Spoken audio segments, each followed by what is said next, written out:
Hello friends, welcome back to my channel your education guide.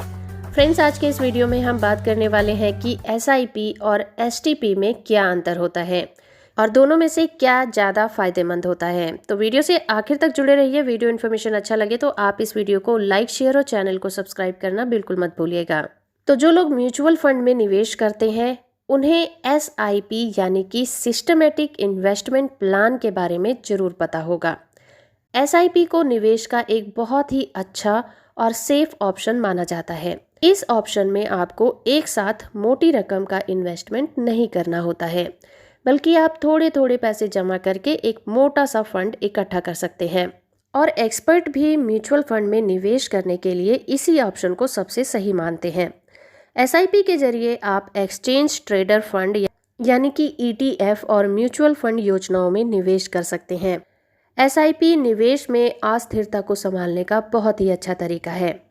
एक और निवेश का तरीका है और ये है सिस्टमेटिक ट्रांसफ़र प्लान यानी कि एसटीपी, जो कि इस एम को हासिल करने में मदद करता है जिसके लिए आप म्यूचुअल फंड में निवेश करते हैं।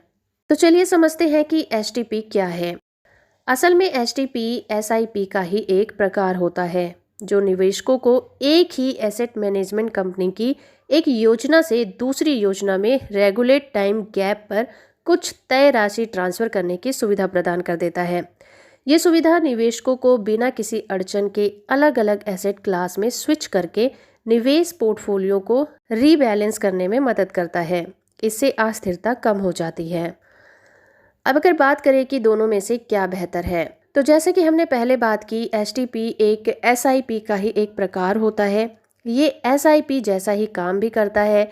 इसके द्वारा एक निश्चित अमाउंट किसी फंड में निवेश कर दिया जाता है, मगर एक्सपर्ट के अनुसार अगर आप हर महीने थोड़ी थोड़ी रकम के बजाय एक साथ मोटी रकम निवेश करना चाहें तो एसटीपी ज़्यादा बेहतर ऑप्शन माना जाता है। ऐसा इसलिए क्योंकि आप किसी कम जोखिम वाली स्कीम में सारा पैसा लगा दें और फिर थोड़ा थोड़ा निवेश इक्विटी जैसी जोखिम वाली स्कीमों में निवेश करते रहें। एसटीपी भी कई तरह के होते हैं। आप अपनी मर्जी से सुविधा के हिसाब से एसटीपी का कोई एक ऑप्शन चुन सकते हैं। पहला तरीका है फिक्स एसटीपी, जिसमें आप एक तय रकम एक फंड से दूसरे फंड में ट्रांसफ़र कर देते हैं। दूसरा ऑप्शन है कैपिटल एप्रिसिएशन एसटीपी। इसमें एक स्कीम में किया गया निवेश को दूसरी स्कीम में लगाया जाता है। तीसरा ऑप्शन होता है फ्लेक्सी एसटीपी। इसमें आप एक स्कीम से दूसरी स्कीम में पैसा ट्रांसफ़र करने के लिए कम या फिर ज़्यादा रकम चुन सकते हैं। अब बात करते हैं एग्जिट लोड की। एग्जिट लोड यानी कि किसी स्कीम से एक निश्चित समय से पहले निकलने पर लगने वाला चार्ज। आपको म्यूचुअल फंड हाउस के एग्जिट लोन पर ध्यान रखना चाहिए। ये चार्ज आमतौर पर इक्विटी फंड के लिए एक साल से पहले पैसे निकालने पर लगता है, मगर लिंक्ड फंड पर कोई एग्जिट लोन नहीं होता। ज़्यादातर एसटीपी में बिना किसी एग्जिट चार्ज के ही लिंक्ड फंड से इक्विटी फंड में पैसा ट्रांसफ़र हो जाता है। अब जानते हैं एसआईपी का क्या फ़ायदा है। एसआईपी एक्टिवेट करने से हर महीने आपके बैंक खाते से एक निश्चित अमाउंट काट दिया जाता है जो आपकी पसंद के म्यूचुअल फंड में निवेश हो जाता है। हर बार जब आप किसी म्यूचुअल फंड स्कीम में एसआईपी के जरिए से निवेश करते हैं तो आप अपने द्वारा निवेश की गई रकम के अनुकूल एक निश्चित संख्या में फंड यूनिट खरीदते हैं।